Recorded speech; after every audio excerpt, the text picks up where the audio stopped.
देखिए, हम लोग कक्षा 10 की गणित पढ़ रहे हैं। एनसीईआरटी की किताब से आपका सॉल्यूशन चल रहा है। हम लोग पढ़ेंगे आज से अध्याय 2 है आपका, अध्याय 2 बहुपद। बहुपद बहुत ही मोस्ट इम्पॉर्टेंट टॉपिक कह लीजिए। यहाँ से आपको 2 से 3 नंबर मिलते हैं और बहुत ही छोटा, बहुत ही मजेदार टॉपिक है। तो आप लोग लास्ट तक वीडियो से जुड़े रहें। देखिए, उच्चतम घात ही बहुपद की घात होती है। कोई बहुपद है, उसकी जो सबसे बड़ी घात होती है उसी के नाम से बहुपद की घात को कहा जाता है कि इतने घात की बहुपद है। अब जैसे हम यहाँ पे कुछ बहुपद लिखे हैं, उसमें पदों की संख्या, बहुपद की घात क्या है, बहुपद का समीकरण क्यों बनाया जाता है, किस कंडीशन में, समीकरण का नाम क्या होगा, शून्यकों की अधिकतम संख्या क्या है, सारी चीजों पे हम लोग चर्चा करेंगे और सारे आपके जो भी डाउट हैं सब कुछ क्लियर हो जाएगा। वीडियो में लास्ट तक बने रहें। आपका आगामी एग्जाम बोर्ड का एग्जाम है, लापरवाही का कहीं सही नहीं है। तो देखिए, कुछ बहुपद को हमने लिखा है, हम इसको एक्सप्लेन करेंगे वन बाय वन करके। बहुपद, अब देखिए यह जो बहुपद है ये ax प्लस बी, यह हमारा क्या है, एक बहुपद है। अब इसमें पूछेंगे कि पदों की संख्या क्या है इस बहुपद में, तो पदों की संख्या हमारे पास क्या है, 1 2। पदों की संख्या कितनी हो गई, 2। अब बहुपद की घात क्या है, और जो सबसे हाईएस्ट घात होती है, सबसे बड़ी घात होती है, वही बहुपद की घात होती है। अब जैसे यहाँ पे x के ऊपर कितने का घात है, कुछ दिख नहीं रहा है, एक हमेशा रहता है, तो हम कहेंगे एक घात वाली बहुपद है। बहुपद की घात क्या है, 1। इस बहुपद की घात 1 है। ठीक। अब बहुपद का समीकरण, अब देखिए समीकरण कब, बहुपद समीकरण कब होते हैं, जब हम ax प्लस बी बराबर 0, यानी जब किसी भी बहुपद में बीच में बराबर का चिन्ह लग जाए तो वह समीकरण हो जाता है। अब इस समीकरण को हमने शून्य के बराबर क्यों किया, क्योंकि शून्यकों का पता करने के लिए। यहाँ पे हमने लिखा है बहुपद का समीकरण, इस बहुपद का यह समीकरण का रूप ले लिया शून्यकों को पता करने के लिए। ठीक। अब इस समीकरण का नाम क्या होगा, क्योंकि यहाँ पे बहुपद की घात 1 है तो इसलिए यह रेखीय समीकरण कहलाएगा। समीकरण का नाम अगर हम देंगे तो इसको रेखीय समीकरण, यह हमारा जो है रेखीय समीकरण है। अब रेखीय समीकरण, पदों की संख्या 2 हो गई, बहुपद की घात 1 हो गई, बहुपद का समीकरण बराबर हमने 0 इसलिए किया, कोई भी बहुपद बराबर का साइन जब लग जाएगा उसके बीच में तो वह जो होता है आपका समीकरण बन जाता है। और बराबर हमने 0 क्यों किया है, क्योंकि हमें शून्यकों का पता करना है। इस चैप्टर में हमें शून्यकों की बहुत आवश्यकता है, इसीलिए हमने इसको ax प्लस बी बराबर 0, यह अब समीकरण हो गया बहुपद का। और किस तरह का समीकरण है, रेखीय समीकरण है, इसलिए इसकी अधिकतम घात जो है 1 है। अब शून्यकों की संख्या, जितनी अधिकतम घात होगी, हमारे पास अधिकतम शून्यकों की अधिकतम संख्या कितनी होगी, जितने अधिकतम घात होंगे। तो यहाँ पे शून्यकों की अधिकतम संख्या हमारे पास क्या हो जाएगी, 1। ठीक। अब दूसरा बहुपद हमारा है ax square plus bx plus c, यह हमारा बहुपद है। अब बहुपद में पदों की संख्या क्या है, तो पदों की संख्या 1 2 3। बहुपद में पदों की संख्या, तीनों क्या है, पद है, तो इस बहुपद में पदों की संख्या 3 हो गई। बहुपद की घात क्या है, उच्चतम घात ही बहुपद की घात होती है, हमने स्टेटमेंट को ऊपर लिखा है। तो उच्चतम घात क्या है, 2 है, तो बहुपद की घात क्या हो जाएगी, तो अब इस बहुपद का समीकरण रूप क्या हो जाएगा, ax square plus bx plus c बराबर 0। अब यह क्या हो गया, समीकरण हो गया, इस बहुपद का समीकरण। अब समीकरण का नाम क्या हो जाएगा, चूंकि यहाँ पे अधिकतम घात कितनी है, 2 है, इसलिए यह है द्विघात समीकरण। इसको क्या बोलते हैं, द्विघात समीकरण। यह द्विघात बहुपद है, अब यह द्विघात समीकरण हो गया। ठीक। अब इसमें शून्यकों की अधिकतम संख्या कितनी, घात क्या है, 2 है, तो शून्यकों की संख्या क्या हो जाएगी, यहाँ पे अधिकतम 2 होगी। 2 से कम तो हो सकते हैं लेकिन 2 से अधिक नहीं होंगे, अधिकतम 2। ठीक। तो इस तरीके से अब तीसरे बहुपद में हम लोग आ जाते हैं। तो पदों की संख्या कितनी है, 1 2 3 4, 4 है, पदों की संख्या 4 है। बहुपद की घात क्या है? उच्चतम घात ही बहुपद की घात होती है। तो उच्चतम घात क्या है इसके पास? 3 है। तो बहुपद की घात क्या कहलाएगी? 3 घात की बहुपद या बहुपद की घात 3। अब बहुपद का समीकरण क्या हो जाएगा यहाँ पे? ax cube plus bx square plus cx plus d बराबर 0। यह क्या हो गया? इस बहुपद का समीकरण के रूप में हो गया। अब समीकरण का नाम क्या देंगे इसको? यह हमारा हो जाएगा त्रिघात समीकरण। त्रिघात समीकरण। अब त्रिघात समीकरण या त्रिघात बहुपद में शून्यकों की संख्या अधिकतम कितनी हो सकती है? तो त्रिघात है तो अधिकतम 3 शून्यक होंगे। अब नेक्स्ट हम देखते हैं ax की पावर 4 प्लस bx की power 3 plus cx square plus dx plus e। तो पदों की संख्या क्या है यहाँ पे? 1 2 3 4 5। पदों की संख्या कितनी है? 5। बहुपद की घात क्या है? बहुपद की घात अधिकतम घात ही बहुपद की घात होती है। अधिकतम घात 4 है तो बहुपद की घात 4 हो गई। अब इस बहुपद का समीकरण का रूप हम कैसे देंगे? ax की पावर 4 प्लस bx की power 3 plus cx square plus dx plus e बराबर 0। अब यह हो गया, समीकरण का रूप ले लिया। अब समीकरण का नाम क्या है इसका? चूंकि अधिकतम घात इसके पास 4 है तो यह हो जाएगा चतुर्थ घात समीकरण। ठीक। अब यहाँ पे शून्यकों की अधिकतम संख्या क्या हो सकती है? तो जितने अधिक घात, बहुपद की घात जो होती है, जितने अधिकतम घात जो सबसे बड़ा घात होता है उतने ही शून्यक हो सकते हैं। जितना बड़ा घात उतने अधिकतम उतने शून्यक। अब यह हमारा हो गया। अब देखिए यहाँ पे कुछ स्टेटमेंट को हमने नीचे लिख रखा है। ए बी सी डी ई इस तरह की जो संख्याएं हैं क्या हैं?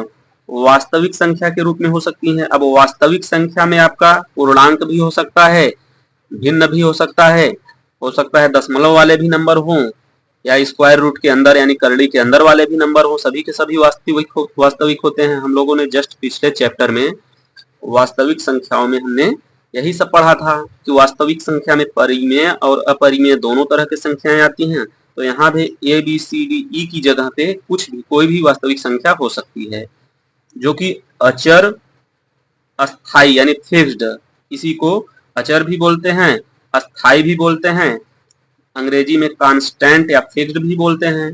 तो वास्तविक संख्या ए बी सी डी इतने नामों से जाना जा सकता है इनको। तथा यक्स चर, यक्स होता है चर अस्थाई यानी कुछ भी हो सकता है, बदल सकता है, वेरिएबल होते हैं, इंग्लिश में इसको वेरिएबल बोलते हैं। अब हो गया। अब जहां पे आपका कंडीशन क्या है? ए नॉट इज इक्वल टू 0। ए आपका कभी भी 0 नहीं होना चाहिए। ए 0 हो जाएगा तो क्या होगा आइए देखते हैं। अगर ए 0 हो गया, ए पद पूरा हमारा 0 हो गया, तब तो यह एक पद ही हो गया, इसका पद ही चेंज हो गया, पदों की संख्या ही बदल गई। अगर यहाँ पर भी अगर 0 हो गया तो अधिकतम घात क्या है? पूरा का पूरा 0 हो जाएगा तो अधिकतम घात 1 हो जाएगा। तो इसीलिए ए हमारा 0 नहीं होना चाहिए। ए 0 हुआ कि बहुपद का या समीकरण का जो होगा रूप बदल जाएगा, पदों की संख्या घट जाएगी, पदों का घात बदल जाएगा। तो इसीलिए हमारा ए जो है 0 नहीं होना चाहिए।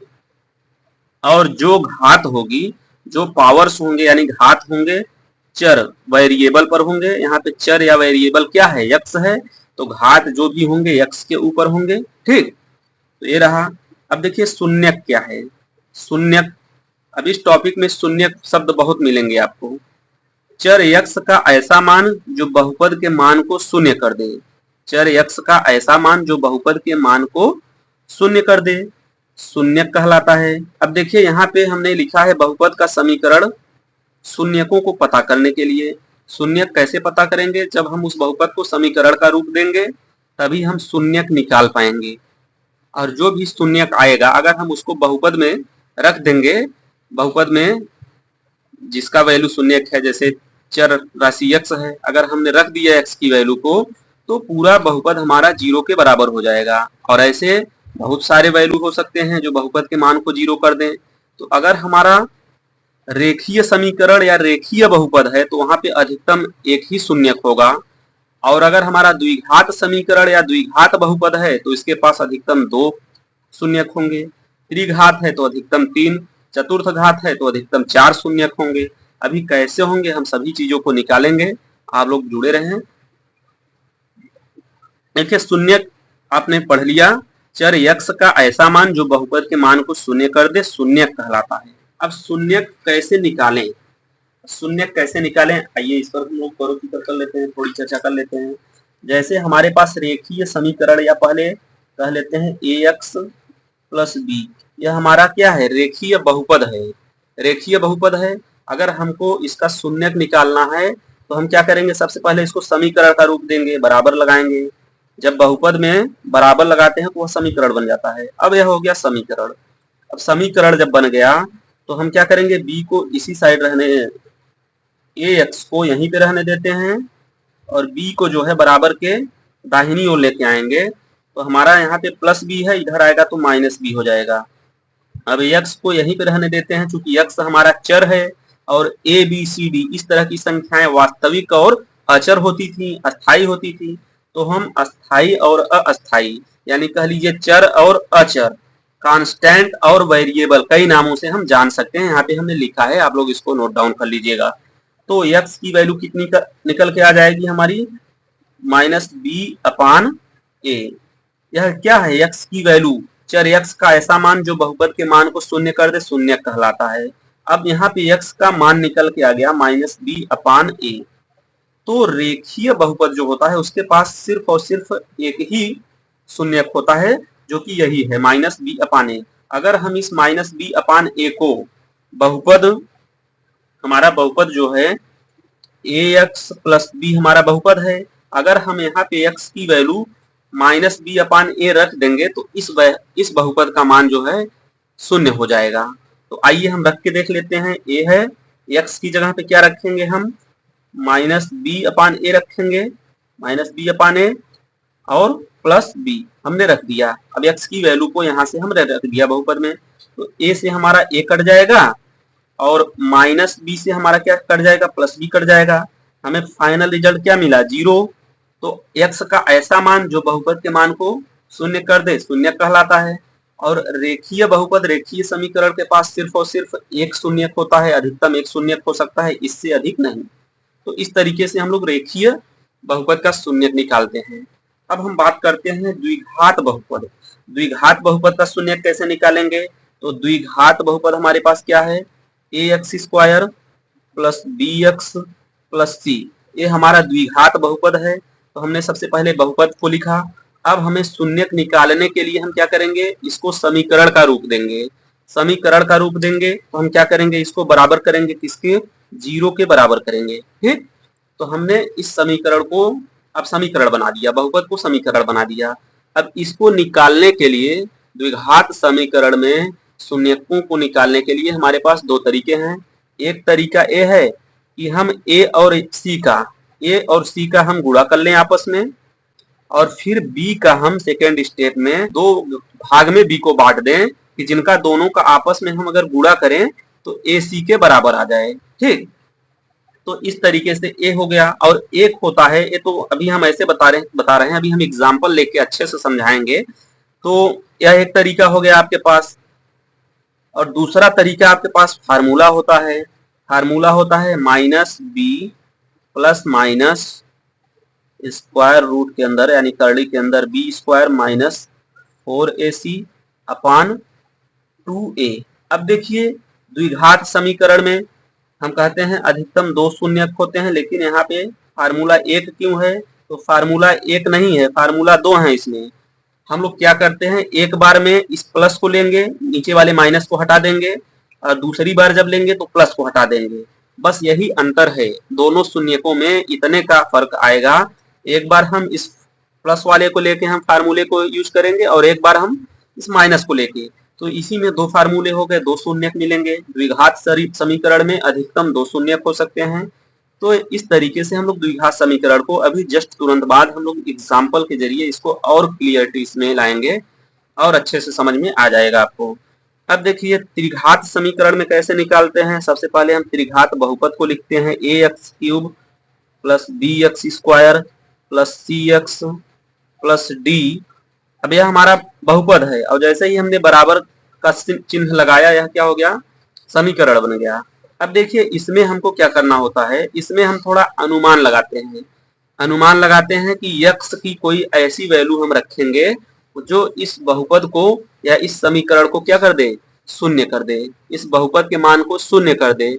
तो हम गेस करेंगे, और गेस करने में हम आपको एक और आइडिया बता देते हैं। जो यहाँ पे डी होगा, कोई भी वास्तविक संख्या के रूप में होगा, तो उसी के आसपास, उससे ज्यादा नहीं, उसके बराबर हम कोई चीज लेंगे। जैसे हम ऐसे ले सकते हैं, जैसे डी की वैल्यू हम ऐसे ले सकते हैं, प्लस या माइनस के रूप में 1 को ले सकते हैं, प्लस या माइनस के रूप में 2 को ले सकते हैं, प्लस या माइनस के रूप में 3 को ले सकते हैं। ऐसे लेके हम ट्राई करेंगे, और जैसे ही हमारा कोई एक मान इस पूरे वैल्यू को अगर शून्य कर देता है, जीरो कर देता है, इस बहुपद मान को अगर जीरो कर देता है, जैसे हमने -1 को रखा x की जगह पे और उसकी वैल्यू जीरो आ गई, ठीक, पूरा जीरो हो गया, तो इसका मतलब वह एक शून्यक है, एक शून्यक है। अभी उसके चूंकि त्रिघात बहुपद है, तो इसके दो और शून्यक हो सकते हैं, हम ढूंढेंगे। जब हम हमारा कोई भी, जैसे हमारा आ गया एक शून्यक, जैसे हम मान लेते हैं कि अगर हमारा एक शून्यक -1 है, तो यह x की वैल्यू है, तो हम कहेंगे x बराबर -1 है। तो अगर यह बहुपद के रूप में रहा होगा तो कैसे रहा होगा, बराबर की इस तरफ आया होगा तो x + 1 होगा। तो इसका मतलब इस बहुपद का एक गुणनखंड हमारा x + 1 है। अब हम क्या करेंगे, ax³ + bx² + cx + d को जब हम x + 1 से भाग देंगे, तो यह जो हो जाएगा इस रूप का आ जाएगा, एक द्विघात समीकरण बन जाएगा। और जब द्विघात समीकरण बन जाएगा तो हमारे पास या तो गुणनखंड विधि इस पहले फर्स्ट मेथड से, या तो इस फार्मूले के मेथड से दो और शून्यक यानी दो और गुणनखंड हम निकालेंगे, और एक आपका निकला ही है, अनुमान हमने लगाया था, इस तरीके से रख के चेक करने पे हमको पता चला था, ठीक। तो अभी अब हम आगे इसी को हम लोग क्या करेंगे, क्वेश्चन के माध्यम से करेंगे, और यहाँ पे कुछ एग्जाम्पल्स को ले रहे हैं जिसके बारे में हमने पहले ही चर्चा कर लिया है। तो देखिए सम एग्जाम्पल्स आपके पास हैं। यह हमारे पास, हमने कहा बहुपद 4x + 5 क्या है, बहुपद है, यहाँ तक बहुपद है। जैसे ही बराबर का समीकरण चिन्ह लगा, यह क्या हो गया, समीकरण हो गया। अब इसका अगर हमें शून्यक निकालना है, यह रेखीय समीकरण है, रेखीय बहुपद है। हमने बार बार एक चीज हम दोहरा रहे हैं, यहाँ तक है तो रेखीय बहुपद है, बराबर लगा के जीरो रखा तो यह क्या हो गया, रेखीय समीकरण हो गया, ठीक। तो इसका शून्यक हम निकालेंगे, कैसे निकालेंगे, और किसी भी बहुपद का शून्यक निकालने के लिए उसका जो है समीकरण के रूप में देना, समीकरण का रूप देना बहुत ही जरूरी है। तो अब देखिए बिना उसके हम शून्यक नहीं निकाल पाएंगे। अब 4x + 5 = 0। अब इसका शून्यक कैसे निकालेंगे हम लोग, 4x बराबर इस जो 5 है, 4x है 5 को हम क्या करेंगे, बराबर के उस तरफ लेके जाएंगे, तो यहाँ पे प्लस है, यहाँ पे हो जाएगा -5, तो 4x बराबर -5। तो x बराबर क्या हो जाएगा हमारा, -5/4। हमने वहां पे बताया था कि x की वैल्यू -b/a होता है। -b/a, a जो होता है x का गुणांक है, और b जो है कांस्टेंट, एक अचर राशि है, संख्या के रूप में है। तो हमारा -b/a हो रहा था, वही यहाँ पे b हमारा 5 है और a हमारा 4 है, तो -b/a हो रहा है कि नहीं। तो इस तरीके से इसका पहला शून्यक आ गया, और एक ही शून्यक होता है रेखीय समीकरण में, रेखीय बहुपद में एक ही शून्यक होता है। अब यह है आपका द्विघात बहुपद, यहाँ तक तो है, तो दो द्विघात बहुपद है। अब यहाँ तक हमने पहुंचा दिया, तो यह क्या हो गया, द्विघात समीकरण हो गया। अब द्विघात समीकरण को सॉल्व करने के लिए हमने कहा था सबसे पहले, जैसे हमारा यहाँ पे x की जगह, x के इधर कुछ नहीं है, तो इसका मतलब यहाँ पे 1 छिपा हुआ है। 1 क्या है हमारा, a है, a हमारा क्या है, यहाँ पे 1 है। तो हम क्या करेंगे, और ये जो, अब देखिए यह हमारा रूप अगर लेगा, इसको ऐसे करेंगे, थोड़ा इसको समझ लीजिए। देखिए यह हमारा द्विघात समीकरण है, ax² + bx + c = 0, यही है हमारा द्विघात समीकरण।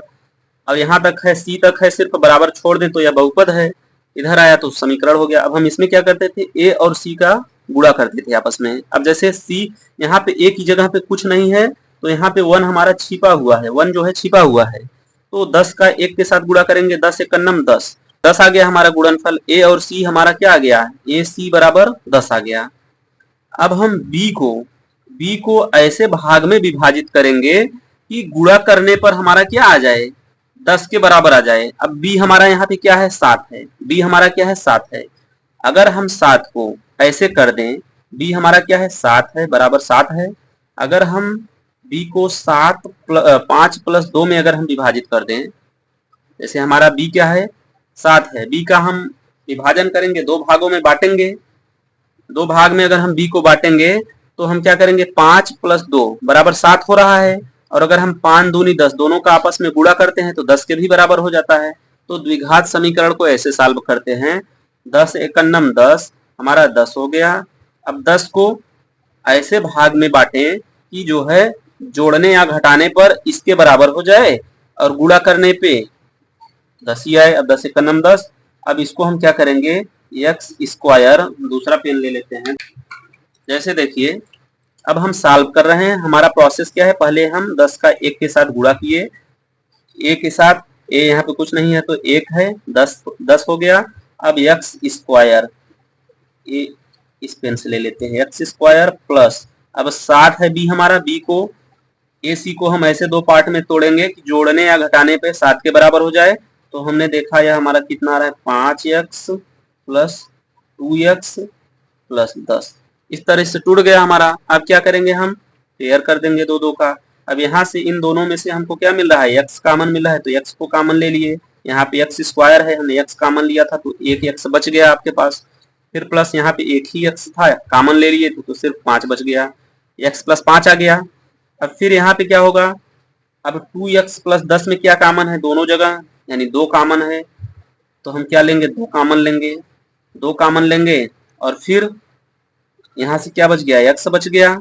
और यहाँ पे क्या बच गया, चूंकि हमने 2 कॉमन ले लिया है तो इस 10 में से 2 जब निकालेंगे तो बच जाएगा, 2 पंचे 10, तो 5 बच जाएगा। चूंकि 2 निकालेंगे तो 2 कॉमन लेंगे, गुणा के रूप में था तो 5, इसी को 10 को हम ऐसे लिख सकते हैं, 10 को हम 5 इंटू 2 के फॉर्म में लिख सकते हैं ना। तो अगर हम कॉमन लेंगे, 2 को लेंगे कॉमन तो 5 तो बच ही जाएगा, तो ऐसे बच गया।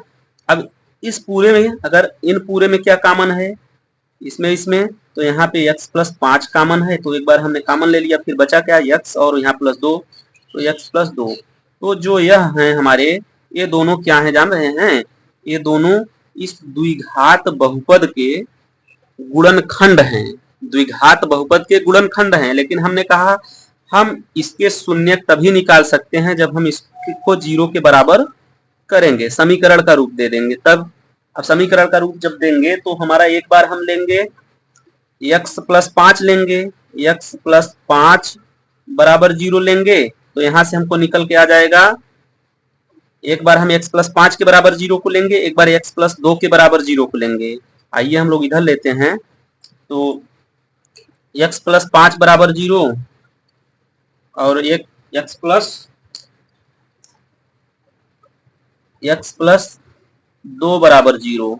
अब देखिए यहाँ से अगर हम इन दोनों इक्वेशंस को सॉल्व करते हैं, दोनों को सॉल्व करते हैं, तो यहाँ पे x बराबर क्या आ जाएगा, -5 आ जाएगा। यहाँ पे x बराबर x प्लस 2 बराबर 0 को लेते हैं तो यहाँ पे x बराबर -2 आ जाएगा। तो x के दो वैल्यू निकल के आए कि नहीं, x के दो ऐसे वैल्यू निकल के आए, अगर हम इसको इस बहुपद में रख देंगे तो इस पूरे बहुपद का मान 0 हो जाएगा, तो यही शून्यक है। अब एक तरीका तो ये था, एक तरीका हमने क्या कहा, हमारे पास फार्मूले वाला, फार्मूले से हम लगाते हैं। जैसे हमारे पास हमारा क्या है, समीकरण क्या है, x square plus 7x plus 10, ये हमारा बहुपद है। अब यहाँ पे हमारा देखिए क्या है, ए हमारा क्या है, 1 है, और बी हमारा क्या है, 7 है, और सी हमारा क्या है, 10 है। ठीक, इस तरीके से हमारे पास 3 हो गए। हमारा फार्मूला क्या था, -b प्लस माइनस करली के अंदर बी स्क्वायर माइनस 4ac और बटे के रूप में हमारा 2a था, यही हमारा फार्मूला था। अब अगर इस फार्मूले को एक बार हम माइनस को लेके एक बार प्लस को लेके हम सवाल को सॉल्व करेंगे, एक बार माइनस को लेके सवाल सॉल्व करेंगे, एक बार प्लस को लेके सॉल्व करेंगे। तो देखिए जब हम माइनस को हम पहले लेते हैं, -b square, sorry -b minus करली के अंदर b स्क्वायर है हमारा माइनस है, -4ac बटे के रूप में आपका हो जाएगा 2a। अब आइए फटाफट वैल्यू को हम लोग रख देते हैं। फटाफट वैल्यू को जब हम रखेंगे माइनस बी, बी हमारा क्या है 7 है, माइनस के साथ है तो -7। अभी हमारा साइन फार्मूले में है तो साइन लगाएंगे, ब्रैकेट के अंदर बी स्क्वायर, बी हमारा क्या है 7 है और 7 है तो 7 का स्क्वायर करना पड़ेगा क्योंकि हमारा फार्मूले में स्क्वायर है। -4 है, ए हमारा 1 है, 1 को लिखा, सी हमारा 10 है, हमने 10 को लिखा, बटे के रूप में 2 है और ए हमारा 1 है तो 1 को लिखा। इस तरीके से अब हम जब इसको सॉल्व करेंगे तो हमारा हो जाएगा -7 माइनस यह 7 सत्ते 49 हो जाएगा और माइनस 4 का 10 से गुणा करेंगे तो 10 4 दम में 40 हो गया और फिर बटे के रूप में हमारा 2 एकन्नम 2, 2 एकन्नम 2 इतना हो गया। अब 2 एकन्नम 2 हो गया, हम देखो नीचे का जगह हम छोड़ रहे हैं, यही बगल में कर रहे हैं, तो हमारा -7 माइनस, अब देखिए करड़ी के अंदर 49 में से 40 को घटाएंगे तो करड़ी के अंदर हमारा आ जाएगा 9 बच गया और नीचे हमारा क्या बच गया 2 बच गया, 2 बच गया। अब देखिए अब हमारा -7 है और माइनस, जब करड़ी के अंदर 9 है बाहर निकालेंगे तो 3 के रूप में आएगा, चूंकि माइनस पहले से ही है, माइनस का कोई मतलब नहीं है। करड़ी के अंदर का जब हम सॉल्व करेंगे 9 का वर्गमूल 3 आता है तो 3 को हमने लिखा बटे के रूप में 2। अब -7 और -10 3 को जब हम जोड़ लेंगे तो हो जाएगा हमारा -10 और 2 से जब भाग देंगे -10 को तो क्या आ जाएगा -5। तो हमारा एक शून्य x की वैल्यू निकल के आ गया। अब इसी तरीके से दूसरे वाले को अगर निकालना रहेगा एक प्लस का साइन लेके तो देखिए सब चीज वही रहेगा, सिर्फ यही हम साइन यहाँ इसको बदल देंगे और बाकी आप अपनी कॉपी में पूरे फार्मूले में सेट करके देख लीजिएगा। अब यहाँ पे जैसे हमारा है तो आइए फिर से हम अच्छा यहाँ से लगा ही देते हैं, हम यहाँ ऊपर जगह ले लेते हैं, नीचे का जगह हम खाली छोड़ेंगे। अब हम इसी फार्मूले को प्लस के रूप में लेते हैं, -b, अब यहाँ पे माइनस लिए थे अब हमने प्लस को लिया, बी स्क्वायर -4ac बटे के रूप में 2a। अब फटाफट हम मान को रखते हैं, फटाफट बी क्या है 7 है, माइनस के साथ तो -7 हो जाएगा और यहाँ पे माइनस अभी तक था, अब हम प्लस को लेंगे, प्लस लिए, बी स्क्वायर हमारा क्या है 7 का स्क्वायर यानी 49, 7 सत्ते 49 हम सीधे लिख रहे हैं, -4ac 4 हमारा है, ए हमारा 1 है, सी हमारा 10 है तो 10 चौके 40 हो जाएगा, 4 एकन्नम 4 दहम्मा 40 बटे के रूप में 2 है ऐसे हमने लिख लिया बराबर -7 प्लस यहाँ पे क्या हो जाएगा 49 मिलेगा आपको, आइए पूरा लिखना ही पड़ रहा है और यहाँ पे 10 चौके 40, 49 में से 40 को घटाएंगे तो करड़ी में 9 आ जाएगा, यहाँ पे करड़ी में 9 आ गया बटे के रूप में 2 एकन्नम 2 हो गया। अब देखिए यहाँ पे -7 है और प्लस 9 का वर्गमूल 3 बटे के रूप में 2 बराबर -7 में से जब +3 दिया गया है नंबर से घटेंगे साइन आपका माइनस का रहेगा, -4 आ जाएगा, -7 + 3 बराबर -4, 2 से भाग दे देंगे तो -2, तो -2 एक शून्य का आपका कितना आ गया -2, एक शून्य हमारा जो है यहाँ पे -2 आ गया और एक शून्य कितना आया था यहाँ पे -5 आया था, -5 आया था तो हमारे दोनों शून्य निकल के आ गए हैं। अब एक फार्मूले से दूसरा तरीका था सूत्र के द्वारा और एक हमने गुणनखंड किया, गुणनखंड वाला थोड़ा इजी होता है, इसको हम लोग 1-2 क्वेश्चन से अगर प्रैक्टिस करेंगे, अभी हम लोग एक्सरसाइज लगाएंगे प्रश्नावली जब, तो वहां जब लगाएंगे तो यह 1-2 क्वेश्चन लगाने के बाद बिल्कुल आसान हो जाएगा, यही आसान कम जगह कम समय लेता है। ठीक, अब देखिए त्रिघात समीकरण को इस तरीके से कैसे सॉल्व करते हैं, यहाँ पे शून्य कैसे निकालेंगे, तो त्रिघात समीकरण में यहाँ तक आपका क्या है त्रिघात बहुपद है, यह जो है त्रिघात बहुपद है 3x³ -5x² -11x -3, यह क्या है बहुपद है, त्रिघात बहुपद है। जैसे ही हमने बराबर 0 किया यह क्या हो गया त्रिघात समीकरण, क्योंकि हमको शून्यक निकालने हैं तो इसको हमें समीकरण का रूप देना होगा। अब देखिए क्या करते हैं, सबसे पहले यहाँ पे सबसे पहली चीज हम लोग इसको ऐसे करते हैं, यहाँ पे हम ऐसे कुछ चीज नंबर्स मानेंगे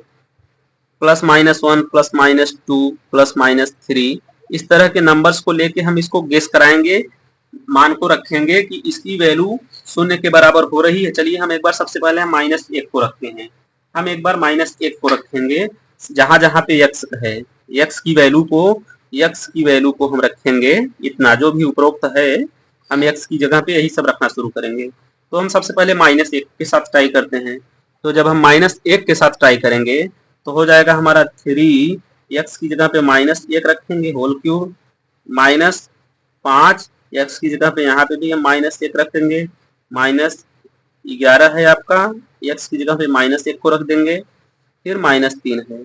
देखते हैं क्या यह 0 होता है। तो देखिए जब इसका हम करेंगे -1 का होल क्यूब करेंगे, बाहर आएगा तो माइनस के साथ ही आएगा, और माइनस के साथ आएगा -1 का 3 के साथ गुणा हो जाएगा तो -3 हो जाएगा यहाँ से आपका। और फिर यहाँ देखिए क्या हो जाएगा आपका, -5 है ये है, और जब इस -1 का स्क्वायर करेंगे तो यह +1 हो जाएगा, और +1 का -5 के साथ गुणा करेंगे तो यह भी हो जाएगा -5 हो जाएगा। ठीक, आप लोग रफ वर्क करके देखिएगा, जब -1 का स्क्वायर करेंगे तो 1 हो जाएगा, माइनस हट जाएगा स्क्वायर करने से, और जब 1 हो जाएगा 1 का 5 के साथ गुणा होगा तो 5 -7 में है तो -5 हो जाएगा। अब उसी तरीके से देखिए यहाँ पे स्क्वायर स्क्वायर कुछ करना नहीं है, -11 -1 है तो माइनस और माइनस का गुणा प्लस होता है, और 11 एक नम 11 प्लस हो गया, -3 है तो -3 हमने लगा दिया। अब देखिए हम माइनस वाले को एक साथ लेंगे, -3 -5 और -3 फिर लेंगे, यानी माइनस माइनस को हम एक साथ लेंगे, -3 -5 -8, और फिर -3 को ऐड कर देंगे -11। देखिए जब सभी नंबर्स में माइनस होते हैं तो नंबर्स हमारे जुड़ जाते हैं, संख्याएं जुड़ती हैं, चिन्ह हमारा माइनस का रहता है, तो -11 हो गया, और यहाँ पे हमारा +11 है अलग से, तो माइनस प्लस 0 हो गया। इसका मतलब हमने जब x की जगह पे -1 को रखा तो यह क्या बन गया, 0 दे रहा है, इसका मतलब -1 इसका एक शून्यक है, लेकिन अधिकतम 3 घात है तो इसको 2 शून्यक और होने चाहिए, 2 शून्यक और होने चाहिए। तो 2 शून्यक और हम कैसे निकालेंगे, अब हमने गेस किया, अनुमान लगाया, एक शून्यक निकल गया। जब यह हमारा शून्यक है, तो जब शून्यक है तो अब हम इसको क्या निकालेंगे, इस बहुपद का एक गुणनखंड। अगर हमारा x बराबर -1 है, अब इस 1 को इस तरफ लाएंगे तो यह माइनस के साथ है +1 हो जाएगा, बराबर 0, x + 1 बराबर 0। यह क्या है, यह इस बहुपद का एक गुणनखंड है, एक गुणनखंड है। अब हम क्या करेंगे, इस गुणनखंड से अगर हम इस बहुपद को अगर हम भाग दे देते हैं, इस बहुपद को अगर हम भाग दे देते हैं तो हमारा द्विघात समीकरण के रूप में आएगा, द्विघात समीकरण आएगा तो इस ऊपर वाले फार्मूले को लगा के हम निकाल लेंगे बड़े आसानी से। तो आइए हम लोग क्या करते हैं, द्विघात समीकरण, अब हम सब क्या करते हैं, दूसरा पेज हम ले लिए। देखिए हमारा समीकरण क्या है, अब आप लोग समझ गए होंगे द्विघात बहुपद क्या है, द्विघात समीकरण क्या है, त्रिघात बहुपद क्या है, त्रिघात समीकरण क्या है। तो देखिए 3x³ -5x² -11x और -3 इसमें हमको भाग देना है, इतने में, इतने को भाग देना है किससे, x प्लस बराबर 0 इतना से। ठीक, समीकरण में इस समीकरण से भाग देना है। तो आइए हम लोग भाग देते हैं। हमारे पास यहाँ पे भाग करने के भी दो तरीके हैं, लॉन्ग डिवीजन मेथड होता है और एक एक को पकड़ के हम करेंगे। तो देखिए आइए हम लोग यहाँ पे भाग देते हैं किसको, 3x³ -5x² -11x -3, इस समीकरण को हम लोग भाग देंगे इससे, x + 1 से। तो अब इस प्रोसेस को आप लोग ध्यान से समझिएगा, बहुत ही काम आने वाला है, इससे त्रिघात समीकरण को आप डायरेक्ट हल करेंगे। अब देखिए यहाँ पे हम लोग क्या करते हैं, जो x की पावर है, सबसे पहले तो हम उसको ऐसे लिख लिए। अब x की पावर, x का हम ऐसा टेबल पढ़ेंगे, इसको हम टारगेट करेंगे, इसमें हम क्या ऐसे नंबर से गुणा करें कि इसमें गुणा करें कि इतना आ जाए। तो हम लोग यहाँ पे 3x² से करेंगे, तो हम जब इसका पहाड़ा 3x² बार पढ़ेंगे तो हमारा यह इसके बराबर हो जाएगा, और हम इसी को टारगेट करेंगे, ये अपने आप आता जाएगा। तो हमारा जो फर्स्ट स्टेप में होगा, हम 3x², इस x का 3x² बार अगर हम पहाड़ा पढ़ेंगे तो 3x³ हो जाएगा, क्योंकि x का इसके साथ गुणा करेंगे तो 3x³ हो जाएगा। अब चूंकि हम इसी के साथ तो करेंगे नहीं, इसके साथ भी करना होगा, तो 3x² का जब 1 के साथ होगा तो प्लस 3x², ऐसे हो गया। अब क्या करेंगे, हम भाग के नियम के अनुसार ऊपर वाले में से नीचे वाले को घटाएंगे, तो जब घटाएंगे तो हमारा यह क्या हो जाएगा, माइनस, यह भी क्या हो जाएगा, माइनस। अब देखिए यह तो पूरी तरह से कट के 0 हो गया। अब -5x² है, यहाँ पे प्लस था लेकिन जब हमने माइनस लगाया तो यह माइनस हो गया, -3x²। अब -5x² -3x² मिलके कितना हो गया, -8x²। कितना हो गया। अब हम किसी ऐसे नंबर्स का पहाड़ा पढ़ेंगे इसमें कि हमारा इसके इक्वल हो जाए। इसके इक्वल होने के लिए हमें क्या करना होगा, क्योंकि अब यहाँ माइनस भी है, हमें इस माइनस लाना है, माइनस नीचे लाना है। बराबर करने के लिए तो हम करेंगे -8x से गुणा करेंगे, -8x इसका -8x बार पहाड़ा पढ़ेंगे। तो -8x बार जब पहाड़ा पढ़ेंगे, x का -8x के साथ गुणा करेंगे। अब देखिए यहाँ पे एक चीज हमने और मिस कर दिया। पहले हम सबसे पहले जब हमारा इतना शेष आया तो हम इसको उतारेंगे, यहाँ पे -11x को उतारने के बाद यह प्रक्रिया करेंगे, इससे पहाड़ा पढ़ेंगे। ठीक, सबसे पहले हम इतना शेष आया तो इसको उतारेंगे, फिर अब हम पहाड़ा पढ़ेंगे। अब हमारा प्रोसेस स्टार्ट हुआ। तो x में हम -8x से हम गुणा करेंगे तो इसके बराबर हो जाएगा। इधर वाले को हम छोड़ेंगे, इग्नोर करेंगे, अपने आप आता जाएगा, हम इसको सिर्फ टारगेट करेंगे। तो x में -8x से गुणा करना है हमको। तो -8x का x के साथ गुणा हमने किया तो -8x²। देखिए यह बराबर हो गया। अब जब हम -8x का इसके साथ गुणा किए तो 1 के साथ भी करना होगा। तो जब 1 के साथ गुणा करेंगे -8x का तो -8x। अब फिर क्या करेंगे, भाग के नियम के अनुसार ऊपर वाले में से नीचे वाले को घटाएंगे। तो घटाने के लिए हम क्या करते हैं, घटाने के लिए ऐसे घटाना पड़ेगा। तो घटाने के लिए अब ऊपर -8x, अब यह माइनस माइनस प्लस हो गया, नीचे वाला हमारा माइनस माइनस प्लस हो गया, ऊपर वाला क्या है, माइनस है। तो माइनस प्लस यह कट गया, यहाँ पे आपका 0 आ गया, -11x और माइनस माइनस यह आपका प्लस हो गया। तो माइनस माइनस यह प्लस हो गया, -11x में से +8x जब घटाएंगे तो हमारा आ जाएगा -3x। -3x आ गया। अब जैसे ही -3x यहाँ पे आया, अब सबसे पहले हम क्या करेंगे, इस 3 को उतारेंगे माइनस के साथ, -3। अब हम किसी ऐसे नंबर से इसके साथ गुणा करेंगे कि -3x आ जाए। तो हमारा नंबर x है, अगर हम -3 से गुणा कर दें तो हमारा -3x आ जाएगा कि नहीं, -3x आ गया, -3x आ गया। और फिर माइनस का जब -3 का 1 के साथ गुणा करेंगे तो -3 ये भी हो गया। अब देखिए अब क्या करेंगे, भाग के नियमानुसार हम माइनस करेंगे, चूंकि ऊपर वाले में से नीचे वाले को घटाया जाता है। अब यह माइनस माइनस क्या हो गया, प्लस हो गया, और माइनस प्लस से यह पूरी तरह से कट गया। यह भी क्या हो गया, माइनस प्लस माइनस था, माइनस की माइनस माइनस 2 बार हुआ तो यह क्या हो गया, प्लस हो गया, और ऊपर माइनस है, नीचे माइनस, माइनस माइनस 0। तो हमारा शेषफल क्या आ गया, 0 आ गया। तो 0 आ गया। तो इस समीकरण का या इस बहुपद का एक गुणनखंड यह है। अब इसका एक गुणनखंड क्या था, x+1। दूसरा गुणनखंड क्या आ गया हमारा, 3x² -8x -3। यह दूसरा गुणनखंड आ गया। अब यह दूसरा गुणनखंड जब आ गया, अब देखिए यह द्विघात समीकरण का रूप ले लिया कि नहीं। जब यह द्विघात समीकरण का रूप ले लिया तो द्विघात समीकरण के तरीके से हम इसको सॉल्व करेंगे। अब आइए कैसे सॉल्व करते हैं। अब आपका यहाँ पे और क्लियरिटी हो जाएगा। जो हमने द्विघात समीकरण बताया, द्विघात समीकरण के लिए क्या करते हैं, इस 3 का इस 3 के साथ गुणा करेंगे, यानी c का a के साथ। 3 त्रिक का 9, 9 का हम 9 को ऐसे 2 भागों में बांटेंगे कि जोड़ने और घटाने पर कितना आ जाए, 8 के बराबर आ जाए। जोड़ने और घटाने पे कितना आ जाए, 8 के बराबर आ जाए। तो 3 त्रिक का 9, 3 त्रिक का 9। तो जब 9 है तो हम क्या करेंगे, और 9 एकन्नम 9, 3 त्रिक का 9, 3 त्रिक का 9, और 9 एकन्नम 9, 9 माइनस 1 8। सब आ रहा है कि नहीं, इस तरीके से 9 एकन्नम 9 और 9 माइनस 8, इतना आ रहा है। तो हमें यही प्रोसेस, 3 त्रिक का 9, ये सब रफ वर्क है, ये सारे रफ वर्क हैं, हम समझाने के लिए आपको कर रहे हैं, ध्यान दीजिए यहाँ पे। 3 त्रिक का 9। अब 9 को हम ब्रेक कराएंगे, ऐसा ब्रेक कराएंगे कि जोड़ने या घटाने पर कितना आ जाए। तो हम कहेंगे 9 -9x कर देते हैं और प्लस x कर देते हैं। अगर हम 9 का 1 के साथ गुणा करेंगे, यानी -9 में से 1 x को घटाएंगे तो -8x आ जाएगा। और 9 का अगर इसके साथ हम गुणा भी करते हैं, 3 त्रिक का 9, 9 के बराबर वैसे भी आ जाएगा, अगर यहाँ पे x की बगल में हमारा 1 छिपा हुआ है। तो इस तरीके से हमने इसका फैक्टर किया। अब -3, अब पेयर कर लेते हैं। अब पेयरिंग जब हम किए, अब यहाँ पे क्या कॉमन है, दोनों में 3x कॉमन है, 3x हमने कॉमन ले लिया। जब 3x कॉमन ले लिया, यहाँ पे 2x है, स्क्वायर में है, तो 1x बच जाएगा। और यहाँ से हमने 3x को कॉमन लिया, x तो आ गया, 3 भी आ गया, लेकिन यहाँ 3 बच गया, 3 त्रिक का 9। तो 3x को कॉमन लिया तो हमारा 3 बच गया, ठीक। और यहाँ पे कुछ कॉमन दिख नहीं रहा है, तो यहाँ पे हमारा 1 है, ठीक, 1 है, और x -3।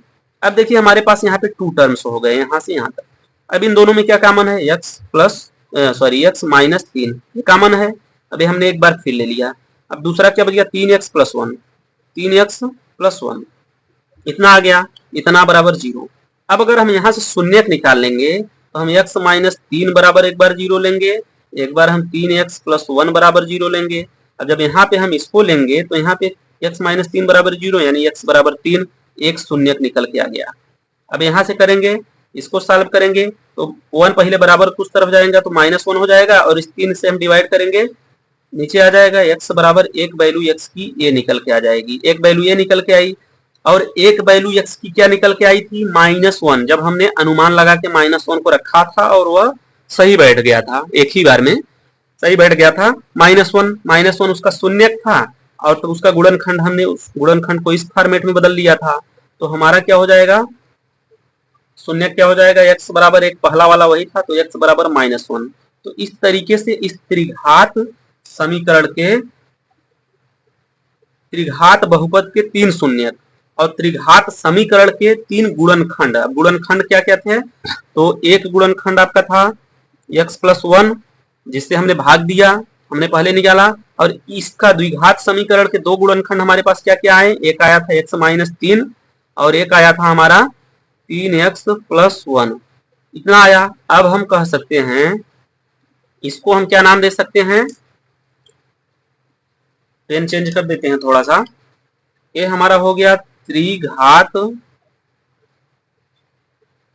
बहुपद के गुणनखंड हो गए, गुणनखंड त्रिघात बहुपद के गुणनखंड। अगर हम तीनों को आपस में गुणा कर देंगे तो यही त्रिघात बहुपद हमें मिल जाएगा, तो यह उसके गुणनखंड हुए। और ये जो है x बराबर इतना, x बराबर इतना, x बराबर इतना, यानी x की 3 वैल्यू, x बराबर -1, x बराबर 3, x बराबर 1-1/3, ये सभी क्या हैं, ये सभी क्या हैं, त्रिघात बहुपद के शून्यक, त्रिघात बहुपद के शून्यक हुए। यह जो है त्रिघात बहुपद के शून्यक हुए, ठीक। तो इस तरीके से त्रिघात बहुपद को हम लोग सॉल्व करते हैं। तो उम्मीद करते हैं आप लोगों को यह समझ में आ गया होगा। हम लोग आगे बढ़ते हैं। आपका अगला टॉपिक जो है किसी बहुपद के शून्यकों और गुणांकों में संबंध। हम लोगों ने शून्यक निकालना सीखा अभी जस्ट पहले, ठीक। रैखिक समीकरण, समीकरण को भी हमने ऐसे लिखा है बहुपद। रैखिक समीकरण क्या है, बहुपद क्या है, आप अच्छे से समझ गए होंगे।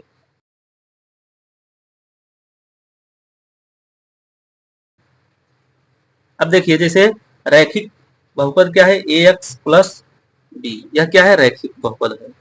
और जैसे ही इसको बराबर 0 किया, बराबर का साइन जैसे लगा, यह क्या हो गया, समीकरण हो गया। अब इसका शून्यक क्या है, शून्यक हमने कहा a इजिकल टू, इसका शून्यक क्या है, x is equal to -b upon a, -b upon a। अब देखिए इसमें अगर हम मान लेते हैं इसका शून्यक 1 है, माइनस इसका शून्यक, हम शून्यकों को ऐसे मानेंगे, शून्यकों को अल्फा बीटा गामा ऐसा नाम देंगे। तो अगर हमारा यहाँ पे एक शून्यक आ रहा है तो वह क्या होगा, रैखिक समीकरण में एक ही शून्यक होता है, alpha is equal to -b upon a, alpha is equal to -b upon a, ये सब माने हुए वैल्यू है, alpha is equal to -b upon a, यह होता है रैखिक समीकरण का शून्यक और गुणांक में जो संबंध होता है। शून्यक बराबर होता है -b अपान a। अब देखिए द्विघात समीकरण में, अब द्विघात समीकरण में जैसे आपका यह क्या है, ax square plus bx plus c, यह हमारा क्या है, द्विघात बहुपद। अब क्या हो गया, यह द्विघात समीकरण। शून्यकों और गुणांकों में संबंध क्या है इसका, तो इसमें जो शून्यक अगर हम इसका मानते हैं, हमारे शून्यक अल्फा और बीटा शून्यक हैं, अल्फा और बीटा चूंकि द्विघात है तो अधिकतम 2 शून्यक होंगे, अधिकतम 2 शून्यक, तो 2 शून्यक क्या है, अल्फा बीटा। तो यहाँ पे होता है, ऐसे कह सकते हैं शून्यकों का योग, अल्फा प्लस बीटा का योग जो होगा आपका क्या होगा, -b upon a, -b upon a, -b कहाँ से आया, x का गुणांक -b है और x स्क्वायर का गुणांक क्या है, a है, तो शून्यकों और गुणांकों में संबंध क्या हुआ, अल्फा प्लस बीटा बराबर माइनस बी अपान ए होता है। शून्यकों का जोड़ द्विघात समीकरण में शून्यकों का जोड़ होता है, क्या होता है, एक्स का गुणांक माइनस के साथ माइनस एक्स का गुणांक बटे एक्स स्क्वायर का गुणांक, और शून्यकों का गुणनफल क्या होता है, ए इंटू बी बराबर होता है सी अपान ए। सी अपान ए, सी अपान ए, जहां सी क्या है, एक अचर राशि है, सी अचर राशि है और ए भी अचर राशि है और एक्स स्क्वायर का गुणांक है। ए क्या है, एक्स स्क्वायर का गुणांक है। अब यहाँ पे देख लीजिए, ऐसे लिख लेते हैं, जहां अल्फा बीटा द्विघात समीकरण के शून्यक हैं तथा ए और बी क्रमशः, ए जो है हमारा एक्स स्क्वायर का गुणांक एक्स स्क्वायर, और बी जो है हमारा एक्स के गुणांक। ठीक, समझ गए होंगे आप लोग। अल्फा और बीटा द्विघात समीकरण के शून्यक हैं और ए और बी क्या है, क्रमशः ए जो है हमारा एक्स स्क्वायर का गुणांक है और बी जो है एक्स के गुणांक है। तो यही इसमें रिलेशन होता है। ठीक, अब त्रिघात समीकरण में या त्रिघात बहुपद में क्या होता है, त्रिघात बहुपद क्या है आपका, A X cube plus B X square plus C X plus D बराबर, अभी यहां तक बहुपद है, जैसे ही हमने जीरो लगाया समीकरण हो गया। ठीक, अब इसमें अगर यहाँ पे अल्फा बीटा गामा, चूंकि त्रिघात बहुपद है तो अधिकतम 3 शून्यक होंगे, तो 3 शून्यक हैं, मान लेते हैं यही 3 शून्यक है। अल्फा बीटा गामा की जगह पे आप और कुछ भी एक्स वाई जेड मान सकते हैं, आपके समझने की जरूरत है, बस यहाँ पे कुछ भी मान सकते हैं। तो 3 शून्यक होते हैं त्रिघात बहुपद के, तो हमने 3 शून्यक लिखा। अब शून्यकों और गुणांकों में संबंध हम देखते हैं, तो शून्यकों और गुणांकों में संबंध क्या होगा, जैसे अल्फा बीटा और गामा बराबर क्या होता है, माइनस बी अपान ए, माइनस बी अपान ए। अभी हम बताते हैं बी और ए क्या है, ये सभी आप जान जाएंगे। Alpha plus beta plus gamma में बराबर क्या होते हैं, माइनस बी अपान ए, और फिर एक रिलेशनशिप, एक संबंध और होता है alpha into beta plus beta into gamma plus gamma into alpha. इनका जो संबंध होता है यह होता है सी अपान ए, सी अपान ए, सी अपान ए। और एक आपका और संबंध होता है alpha into beta into gamma, इन तीनों का संबंध जो होता है माइनस बी अपान ए। अब देखिए यहाँ पर क्या है, यहाँ पर क्या है, लिख देते हैं हम अल्फा बीटा गामा त्रिघात बहुपद के शून्यक हैं, शून्यक हैं तथा A B C D, A B C D जो हैं क्रमशः X cube X square X के गुणांक। अब देखिए डी गुणांक किसका है, डी किसी का गुणांक नहीं है, एक्स के गुणांक हैं। ये सभी क्या है, गुणांक हैं, और गुणांक हैं और अचर राशियां हैं, इस तरीके से लिख लेते हैं। यहां भी क्या है, ए और बी गुणांक हैं और अचर राशियां हैं। ठीक, तो यह रहा हमारा किसी बहुपद में शून्यकों और गुणांकों में संबंध। रेखीय बहुपद में सिर्फ एक ही शून्यक होता है, जिसको हमने यहाँ पे अल्फा माना है, एक ही शून्यक होगा। और द्विघात बहुपद में 2 शून्यक होंगे, अल्फा और बीटा। त्रिघात बहुपद में 3 शून्यक होंगे, अल्फा बीटा और गामा 3 शून्यक होंगे, और उनके गुणांकों के जो अचर राशि हमारा एक्स है उसके साथ गुणांकों का संबंध यही होता है। तो उम्मीद करते हैं अच्छे से समझ में आ गया होगा। देखिए हम लोग आपका अगला टॉपिक जो है किसी बहुपद का हिस्सा है, बहुपद ही टॉपिक चल रहा है। बहुपद के शून्यकों का ज्यामितीय अर्थ, बहुपद में शून्यकों का ज्यामितीय अर्थ क्या है, तो देखिए इस स्टेटमेंट को हम पढ़ते हैं। यदि हम समीकरण को y के बराबर मान लें, समीकरण को y के बराबर मान लें, यदि हम समीकरण को y के बराबर मान लें तो x चर, x हमारा चर है, चर के अलग अलग मान पर, चूंकि x हमारा बदलता रहता है, x की हम कुछ वैल्यू रखेंगे, x चर के अलग अलग मान पर हमें y के अलग अलग मान प्राप्त होते हैं। अब इसको थोड़ा ध्यान से समझिए, जरूरी नहीं है कि कोई भी बहुपद में अगर हम x की कोई भी मान कुछ भी मान रख दे तो वह 0 ही हो जाएगा। बहुत सारे x के ऐसे भी मान होंगे जो कि बहुपद के मान को शून्य नहीं करेंगे, यानी x के बहुपद के शून्यक नहीं होंगे। x के बहुत सारे मान हो सकते हैं जो कि बहुपद को शून्य नहीं करेंगे, तो नहीं करेंगे तो उनका कुछ न कुछ तो वैल्यू आएगा, कुछ वैल्यू आएगा तो हम मान लेते हैं, वही कह रहा है मान लें कि वह y के बराबर आ रहे हैं। यदि हम समीकरण को y के बराबर मान लें, x चर, चर के अलग अलग मान पर हमें y के अलग अलग मान प्राप्त होंगे, कहीं पे शून्य भी मिलेंगे y के मान, कहीं पे शून्य के अलावा भी मिलेंगे। यदि इन x और y के मानों को ग्राफ पर दर्शाया जाए तो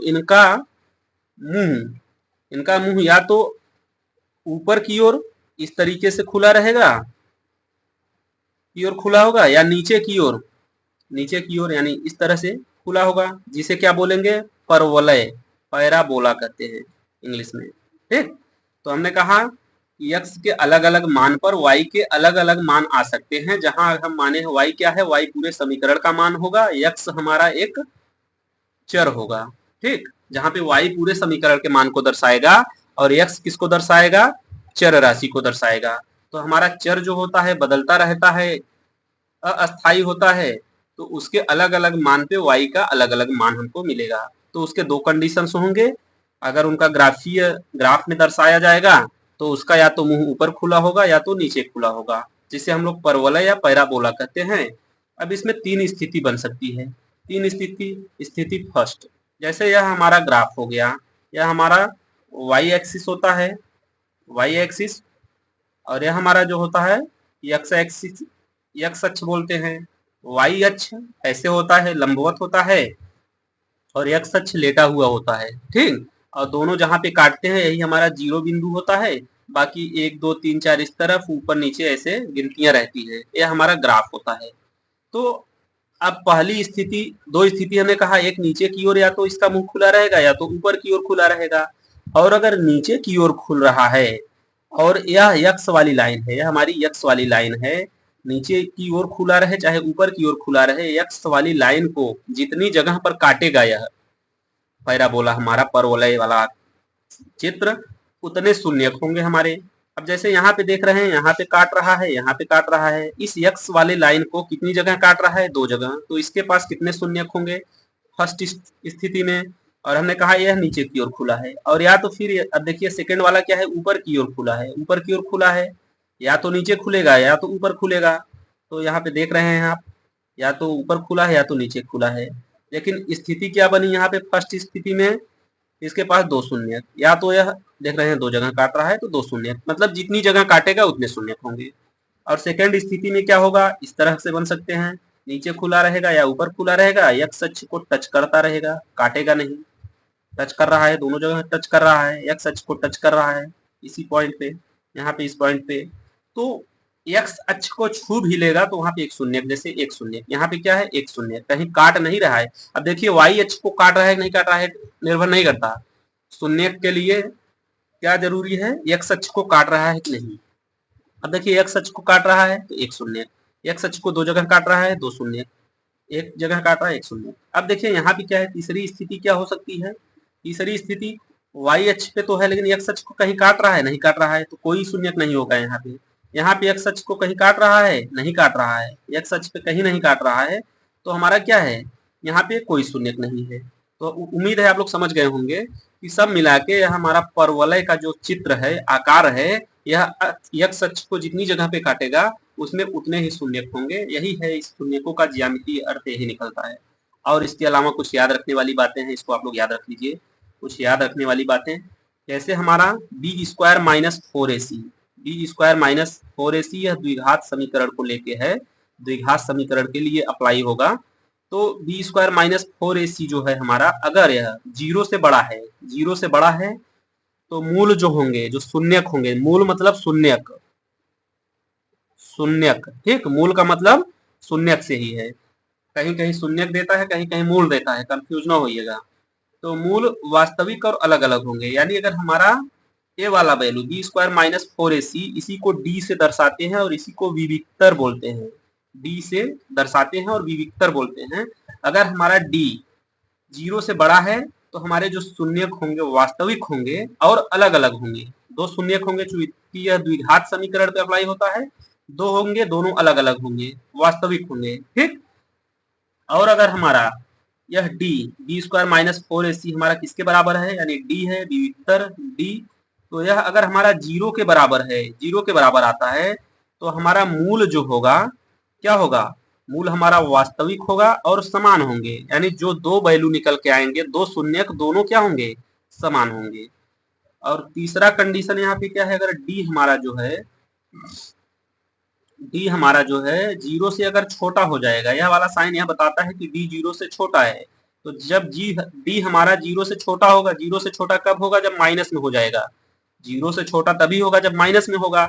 और डी की वैल्यू यानी इसकी वैल्यू अगर माइनस में आ जाती है तो इसका मतलब यह मूल काल्पनिक हो गया, मूल हमारा काल्पनिक हो गया। अब यह बी स्क्वायर माइनस 4ac कहाँ से आता है, तो जैसे हमारा A X square plus B X plus C, यह क्या है, हमारा द्विघात बहुपद है या द्विघात समीकरण है ना।